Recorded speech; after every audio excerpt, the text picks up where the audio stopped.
Hola, buenas tardes, buenos días. Bienvenidos a Expo Renta Vacacional. Mi nombre es Javier Tapia, soy director ejecutivo en Persona.mx y espero que estés disfrutando mucho de esta Expo Rentas Vacacionales, que es un evento sin precedentes en el que seguramente estás aprendiendo mucho sobre cómo sacarle más provecho alimentario, cómo tener fotos más atractivas, aspectos legales, aspectos prácticos, etcétera. Y pues el día de hoy me toca hablar sobre extinción de dominio. ¿Cómo es esto de la extinción de dominio y cómo afecta tu negocio si es que eres anfitrión, si es que eres administrador? Hay muchas cosas bien importantes que debemos de entender y en particular me toca hablar en esta sesión sobre el tema legal. Hay otra sesión que te invito a escuchar en la que hablaré sobre el tema fiscal, pero en particular este día te hablaré durante esta sesión sobre el tema jurídico, qué es la extinción de dominio, cómo afecta a los administradores y a los propietarios y sobre todo cómo defendernos, cómo prepararnos, cómo blindar nuestros arrendamientos de corto plazo en contra de algún intento de extinción de dominio por parte de la autoridad. Bien, pues comencemos con la definición de extinción de dominio. Extinción de dominio es la pérdida del derecho de propiedad sobre algún bien que puede ser mueble o inmueble, siempre y cuando su adquisición provenga de una fuente ilícita o que haya sido utilizado para cometer algún ilícito. Y esta pérdida de la propiedad es en favor del Estado y sin que haya una contraprestación o un pago por parte del Estado para con el propietario por extinguirse el dominio de una propiedad. Entonces, se puede dar un juicio de este tipo si el bien fue adquirido con fuentes de origen no honesto, narcotráfico, robo de vehículos, trata de personas, etcétera. Pero también, y eso es en donde nos afecta en las rentas vacacionales, cuando el inmueble haya sido utilizado para cometer un delito por parte de un tercero. Entonces, tú compraste el inmueble, tu cliente compró el inmueble con bienes lícitos, y esto es comprobable, pero el huésped utilizó el inmueble para secuestrar, para ocultar bienes relacionados con el narcotráfico, para ocultar vehículos robados, etcétera. Entonces pudieras estar en riesgo o tu cliente pudiera estar en riesgo de un procedimiento de extinción de dominio. Bien, ¿cuál es el objetivo que se pretende buscar por parte de las autoridades al plantear y ejecutar y salir con este tipo de instrumentos, la extinción de dominio? Pues no es más que tratar de mermar la capacidad financiera, operativa, económica del crimen organizado, ya que pues es sabido que el crimen organizado utiliza este tipo de inmuebles, vaya, los bienes inmuebles, también utiliza bienes muebles, pero los bienes inmuebles en particular son un medio muy utilizado por el crimen organizado para lavar dinero. Entonces obtienen fondos de origen ilícito y lo lavan en negocios o en negocios inmobiliarios, es decir, adquieren bienes inmuebles, por un lado. Pero por el otro, el crimen organizado también utiliza los bienes inmuebles de terceros, es decir, de personas honestas como tú o como yo o como tus clientes, para cometer sus ilícitos, para almacenar mercancías robadas, para almacenar droga, para secuestrar gente. Entonces lo que busca la autoridad, es justamente mermar la capacidad financiera y operativa del crimen organizado a través de leyes como esta. Entonces, bueno, ante esta necesidad de mermar la capacidad operativa y ante la presencia cada vez más fuerte de grupos delictivos, pues en nuestro país decidimos en el 2009, digámoslo así, malcopiar una ley modelo colombiana.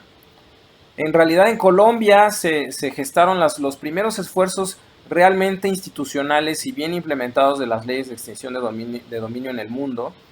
Después se hicieron varios esfuerzos internacionales en varios países, en algunos países de América Latina, en varios países del resto del mundo, pero nosotros hasta 2009 decidimos, digámoslo así, malcopiar esta ley modelo colombiana. Reformamos el artículo 22 constitucional, escribimos una ley federal de extinción de dominio y también escribimos leyes locales. se implementaron a nivel nacional este tipo de leyes y vinieron un montón de amparos y por lo tanto un montón de reformas. ¿Por qué amparos? Porque tradicionalmente, y lo vamos a ver a detalle, las leyes de extinción de dominio que hemos creado en nuestro país suelen o han violado, digamos, suelen violar o han violado derechos constitucionales básicos que tenemos todos los ciudadanos mexicanos por el simple hecho de ser mexicanos. Ahora, la realidad es que desde que iniciamos con estas leyes, no ha pasado mucho en nuestro país. Para ilustrar esta frase, te comparto que en Colombia, por ejemplo, durante el 2008, solamente durante el 2008, se iniciaron más de 2.000 procedimientos de extinción de dominio, mientras que en México, entre el 2009 y el 2015, solamente se iniciaron 64 procedimientos, una diferencia abismal. Ahora, con los nuevos cambios en la ley que salió el año pasado, estamos comenzando a ver ya un poco más de trabajo por parte de la autoridad y esfuerzos un poco más dirigidos para que pues, se den más este tipo de procedimientos a nivel nacional.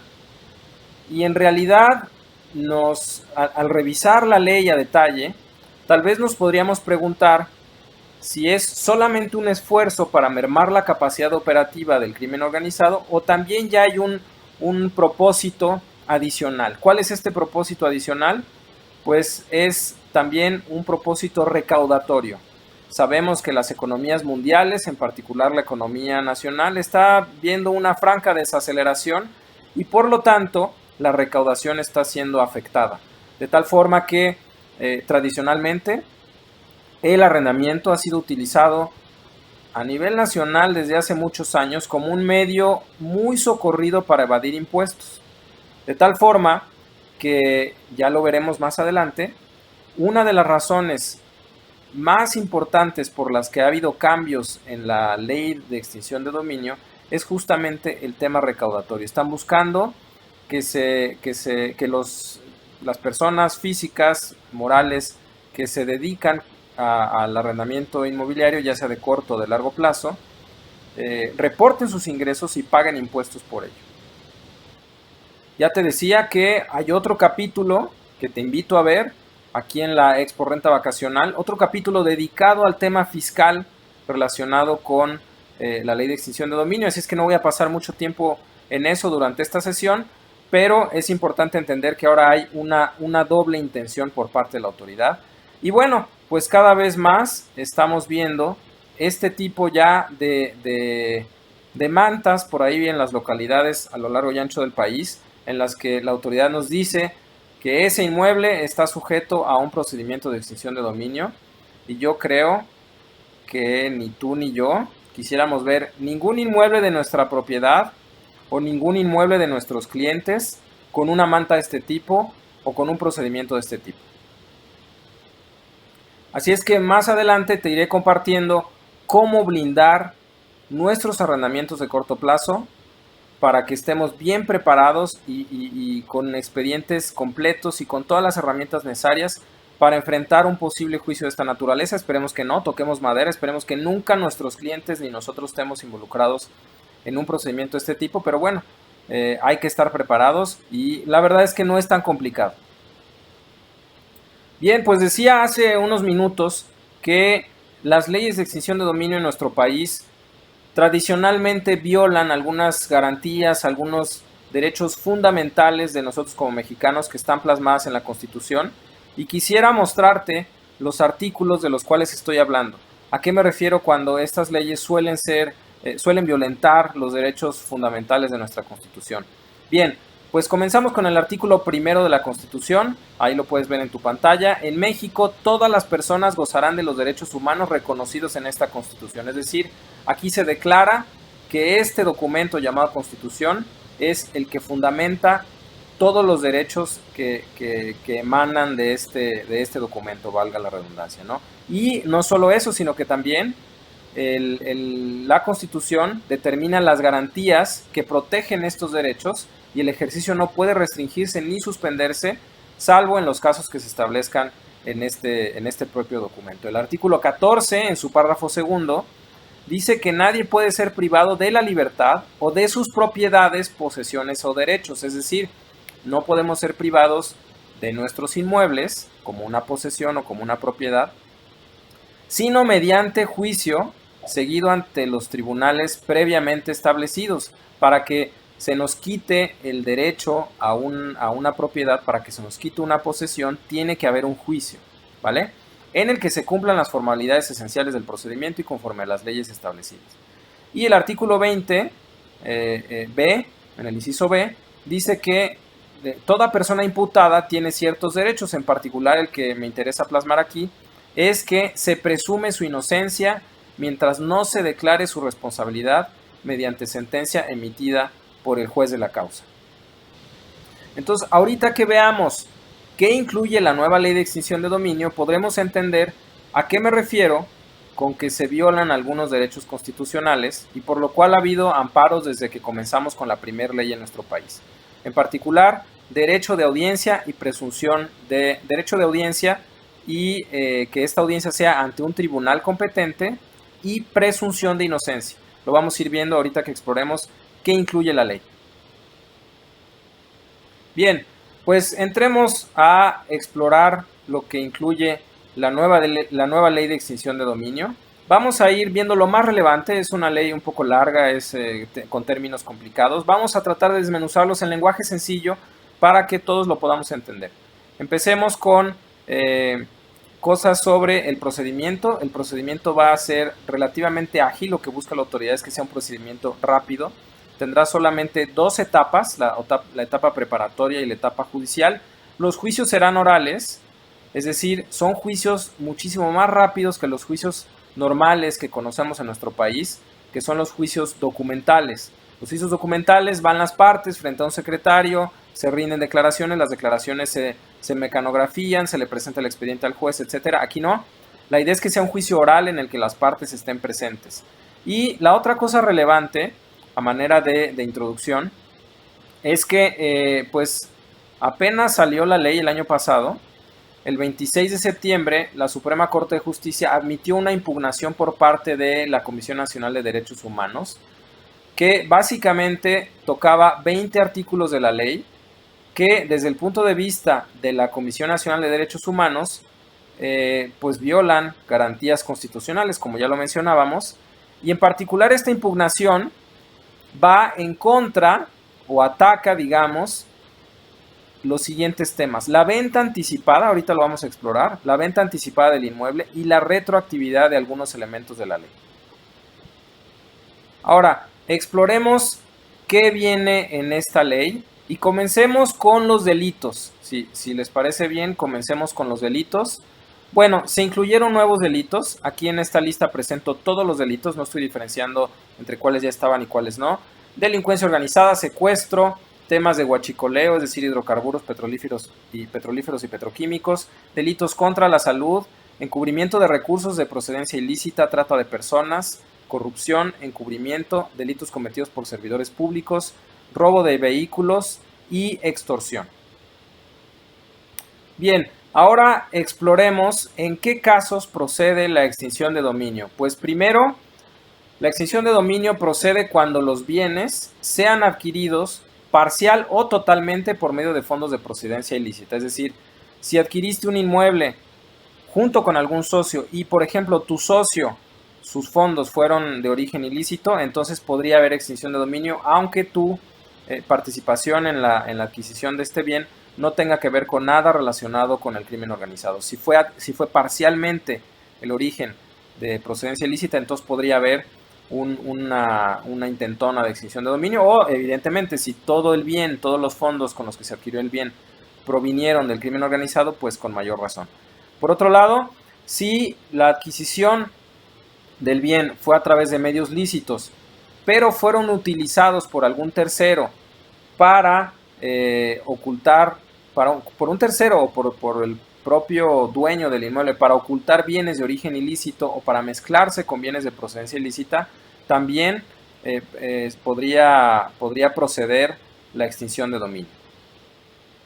Entonces, por ejemplo, si se adquirió una bodega con bienes de origen lícito, pero se utilizó para ocultar mercancía robada o autos robados, entonces podría proceder a extinción de dominio. O si se utilizó un bien para mezclarse con bienes de procedencia ilícita, vamos a suponer en una planta productiva se adquiere con bienes lícitos, pero una de las máquinas de esa planta, una imprenta, por ejemplo, en una de las líneas de producción se adquirió con bienes de procedencia ilícita, entonces también podría proceder a extinción de dominio en contra del inmueble completo, no solo sobre la maquinaria o no solo sobre la línea de producción en cuestión, sino en contra del inmueble completo. Y evidentemente, cuando pues no se pueda demostrar lo lícito de los bienes con los cuales se adquirió el bien inmueble.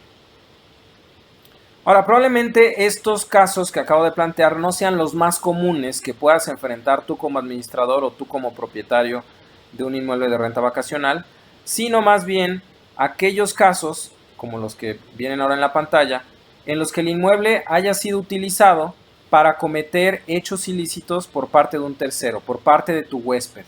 Y ahí sí podrías decir, bueno, ¿yo qué tuve que ver? Bueno, pues la ley desafortunadamente lo contempla así. Si el bien fue adquirido con bienes lícitos, pero un tercero, que puede ser tu huésped, comete algún ilícito dentro del inmueble que calce dentro de los delitos que mencioné hace algunas láminas, pues entonces podría comenzarse un procedimiento de extinción de dominio, siempre que el propietario haya tenido conocimiento, no se haya preparado, no lo haya notificado, no haya hecho las investigaciones pertinentes. Además, si se constituyeron ingresos, rentas, productos, rendimientos, frutos, accesorios o ganancias, o en general beneficios derivados de los bienes anteriores. Y bueno, también aplica para bienes ejidales y comunales. Entonces, este es el riesgo más grande en el cual podemos incurrir como administradores de rentas vacacionales o como anfitriones. Adquirimos los bienes de manera lícita, lo tendríamos que comprobar ante un juicio de extinción de dominio, pero nuestro huésped cometió un ilícito. Es ahí en donde debemos de preocuparnos, pero más que preocuparnos, debemos de ocuparnos blindando nuestros arrendamientos de corto plazo con algunas herramientas que te voy a compartir al final de este video. Ahora, hay otras consideraciones importantes que tenemos que tener en cuenta. Primero, la extinción de dominio no prescribe, es decir, no caduca con el tiempo si los bienes fueron adquiridos con fondos de origen ilícito. Sí prescribe 20 años después si los bienes fueron adquiridos con bienes lícitos, pero fueron utilizados por un tercero para cometer un acto ilícito, y los 20 años comienzan a transcurrir a partir de la comisión del acto ilícito.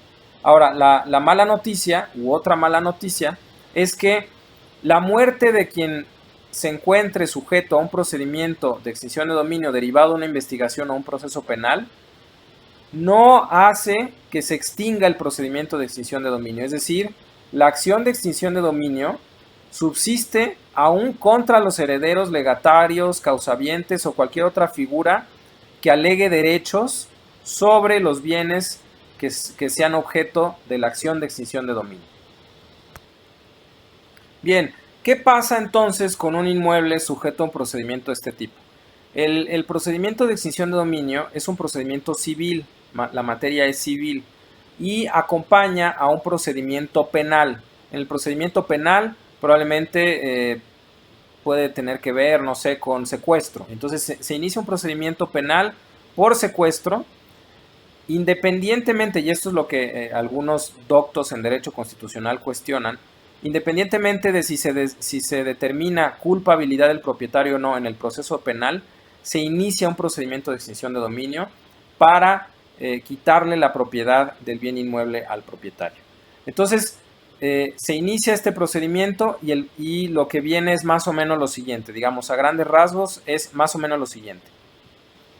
Bien, pues el primer paso es que se asegura el bien, siempre y cuando el bien esté identificado o sea susceptible de identificarse. Evidentemente, la autoridad anota en el registro público de la propiedad local el aseguramiento, y si se cuenta con los elementos suficientes para ejercitar la extinción de dominio, el Ministerio Público citará al propietario para que comparezca, primero, para justificar la legítima procedencia del bien. Aquí el instrumento clave es las escrituras del inmueble, por lo tanto es sumamente recomendable que tus clientes, si es que eres administrador o tú si eres propietario del bien inmueble, tengas en regla todo tu tema escritural respecto del inmueble que tienes en renta vacacional. Y bueno, es bien importante tenerlo en regla porque solamente se dan 10 días hábiles para justificar la legítima procedencia del bien. Pues seguimos, el bien entonces es transferido a la autoridad administradora.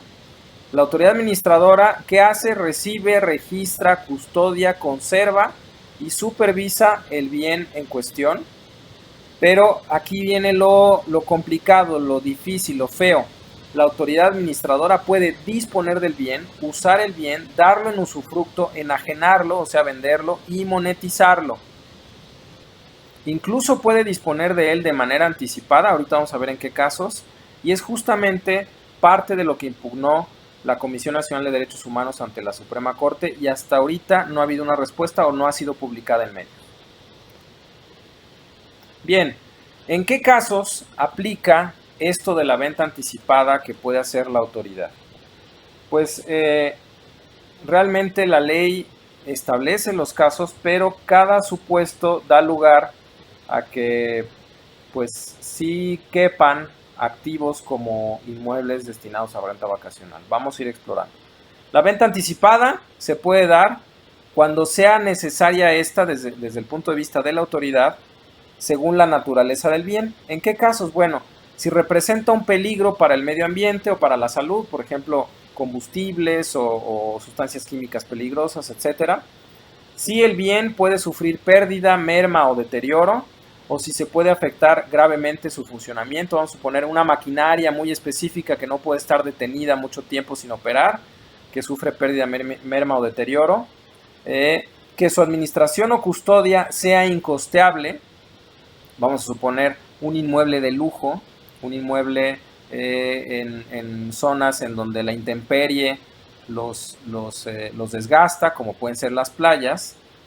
Cuando sean bienes muebles, fungibles, consumibles, perecederos, semovientes u otros animales. Aquí habla más de bienes muebles que de inmuebles. Y cuando los bienes pueden depreciarse con el tiempo. Si bien los terrenos no se deprecian con el tiempo, las construcciones sí, y no se habla de valor de mercado, sino del valor de la construcción en sí. Y bueno, pues la disposición anticipada del bien evidentemente será en favor de dependencias y entidades de la Administración Pública Federal. Obviamente no, para nada va a ser en favor del propietario. También pues, pueden ser en favor de la Fiscalía General de la República, de entidades federativas y de municipios. Y si se contempla la restitución, vamos a suponer, se lleva a cabo el procedimiento penal, se deslindan responsabilidades y el propietario no tiene nada que ver con la comisión del delito. Y en el juicio de extinción de dominio, el propietario logra defender que el bien se adquirió con bienes con fondos de procedencia lícita, logra demostrar que el arrendamiento se hizo de buena fe, que ahorita vamos a hablar en particular de este punto, y la autoridad decide que no procedía a la extinción de dominio, pero ya se dispuso de manera anticipada del bien. Bueno, está contemplada la restitución siempre y cuando sea ordenada por la autoridad y el bien evidentemente haya sido vendido de manera anticipada, pues la autoridad pagará el producto de la venta más los productos, rendimientos, frutos y accesorios, o si el bien fue donado o destruido o existe alguna condición que impida su devolución, la autoridad pagará el valor del avalúo del bien al momento del aseguramiento. Bueno, ¿cuál es la defensa entonces ante un procedimiento de extinción de dominio? Pues es un concepto que la ley contempla y le llama buena fe. ¿Qué es la buena fe? Es lo que el propietario debe acreditar para demostrar que hubo una conducta diligente y prudente exenta de culpa de todo acto o negocio jurídico relacionado con los bienes objeto de procedimiento de extinción de dominio. Bien, ¿y cómo se prueba entonces la buena fe? Pues primero tiene que haber un documento o contrato, digamos, con fecha cierta y anterior a la realización del hecho ilícito, es decir, el contrato de prestación de servicios de hospedaje o de renta a corto plazo que puedas tener es sumamente importante. Obviamente el paso previo es demostrar que el inmueble fue adquirido con bienes lícitos.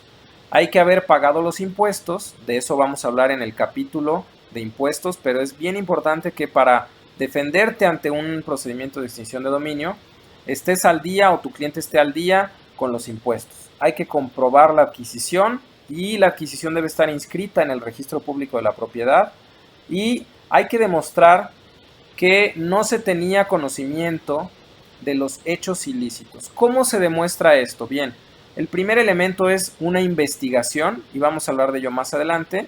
Y segundo, pues, que definitivamente no tengamos conocimiento como propietarios o como administradores de la renta vacacional de que se hayan estado cometiendo ilícitos. En caso de que nos hayamos enterado de que en el inmueble vamos a suponer un vecino nos reporta que en el inmueble están pasando cosas raras, pues según la ley y según la autoridad hay que impedir la comisión de esos delitos o si no es posible impedirlos, hay que dar aviso oportuno a la autoridad competente. Esta es la forma en la que podremos defendernos de un intento de extinción de dominio. Hay que dar aviso oportuno a la autoridad competente de la comisión del ilícito, además de lo que ya mencioné.